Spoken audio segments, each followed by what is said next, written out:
You know what the greatest secret of history is? It's that history can be changed.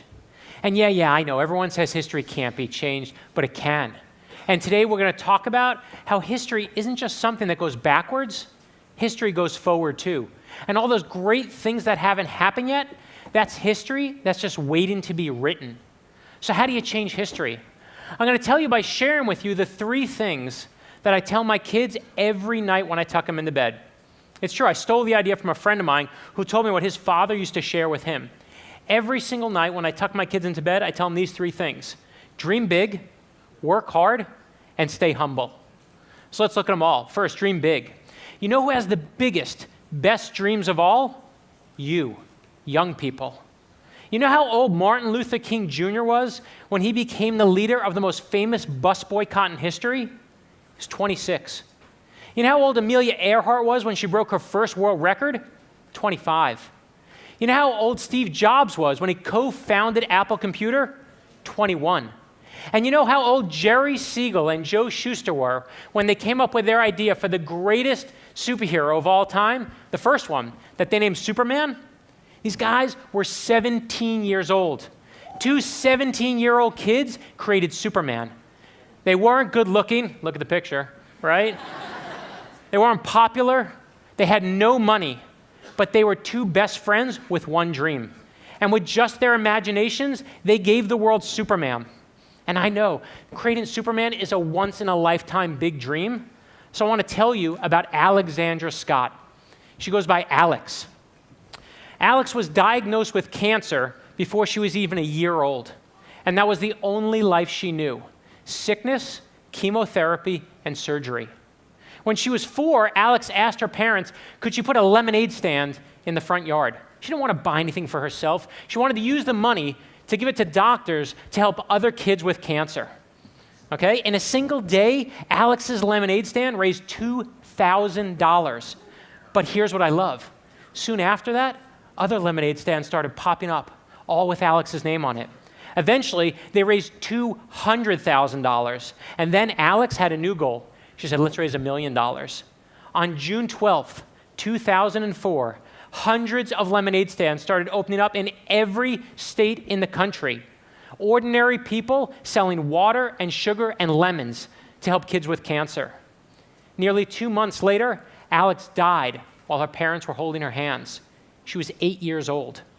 But before she died, Alex said that next year's goal should be $5 million.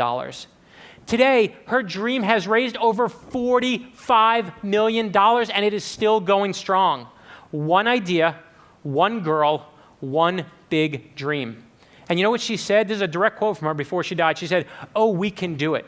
If other people will help me, I think we can do it. I know we can do it."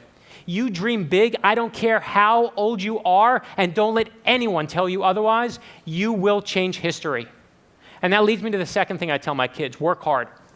Such a simple one, right? Everyone knows this one, work hard. I saw this one from my father, and my father died a few months ago. When I was growing up in Brooklyn, okay, my father, he worked hard. He had no money. We had no money growing up. He worked every Saturday, every Sunday. I watched firsthand every weekend what hard work was. And I saw that the hardest work of all is being resilient when you're facing failure. When I started writing my first book got me 24 rejection letters. To be clear, there were only 20 publishers. I got 24 rejection letters, okay? That means that some people were writing me twice to make sure I got the point. But it wasn't until I was writing my 9th book, a book of heroes for my son, that I found my favorite story of working hard through failure. It was a story that a friend told me about the Wright brothers, that every time the Wright brothers went out to fly their plane, they would bring enough extra materials for multiple crashes. That means every time they went out, they knew they would fail. And they would crash and rebuild, and that's why they took off. I love that story. I wanted my son to hear that story. I wanted my daughter to hear that story. I wanted everyone to know that if you dream big and you work hard and you fight failure, you will change history and do what no one on this planet has ever done before. And that leads me to the final thing I tell them: stay humble. Here's the thing. If you invent the world's first airplane or Superman or a multi-million-dollar lemonade stand, you don't need to be humble. You can get a tattoo on your face that says, "I'm the best," right? But pay attention here. no one likes a jerk. In fact, the world needs fewer loudmouths, so stay humble. When Thomas Jefferson wrote the Declaration of Independence, you know he never took credit for writing it while he was alive? It wasn't until he died and it was in his obituary that the average American found out that he was the author. That's humble. So there's the big secret. Dream big, work hard, stay humble. Wait, you're saying, that's it? What, you tell me a bunch of stories and what? How do I change history? Here's the answer. All history ever is a bunch of stories. Conflicting stories, big stories, little stories, our stories. So how do you change history? All you got to do is write your story. Okay? Now, no, I'm serious. That's it. And people think history is a bunch of facts and dates you got to memorize. That's not what history is at all. History is a selection process, and it chooses every single one of us every single day. The only question is, do you hear the call? And that leads me to the most important thing I'm going to tell you here. You will change history. Some of you will change it in big ways, affecting millions of people. Others of you will do it in more personal ways, helping a family member or someone who needs it. But let me tell you right now, one is not more important than the other.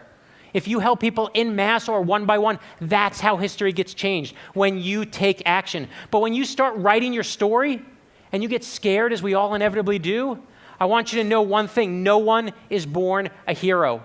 Every single person that we talked about today, whether they were a 26-year-old preacher or two 17-year-old nerds or a little girl who had cancer, every single one of them had moments where they doubted themselves, like you, like me. They had moments where they worried about school and friendships and would they be accepted by others, like you, like me. They had moments where they worried about loneliness and failure and would they ever succeed, like you, like me. But the best part is, you don't have to start a multi-million-dollar lemonade stand to change the world. All you got to do is help one person. Be kind to one person. That's the answer. It is my core belief. It is in every story I just told you. I believe ordinary people change the world. I don't care how much money you have. I don't care where you go to school. That is all nonsense to me.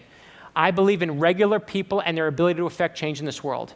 I believe in my father and a 25-year-old daredevil named Amelia and a little girl who sells lemonade like nobody's business. And it's why I believe in that very first hero we were talking about today, Superman. To me, the most important part of the story isn't Superman. The most important part of the story is Clark Kent. And you want to know why? Because we're all Clark Kent. We all know what it's like to be boring and ordinary and wish we could do something incredibly beyond ourselves. But here's the real news. We all can do something incredibly beyond ourselves. I got 24 rejection letters on my first book, 24 people who told me to give it up. And I don't look back on the experience and say I was right and they were wrong and ha-ha on them. What I look back and realize is that every single one of those rejection letters told me to work harder, to dream bigger, and you better believe it made me more humble. But it also made me want it more than anything. So whatever it is you dream big about, whatever it is you work hard for, don't let anyone tell you you're too young, and don't let anyone tell you no. Every life makes history, and every life is a story. Thank you.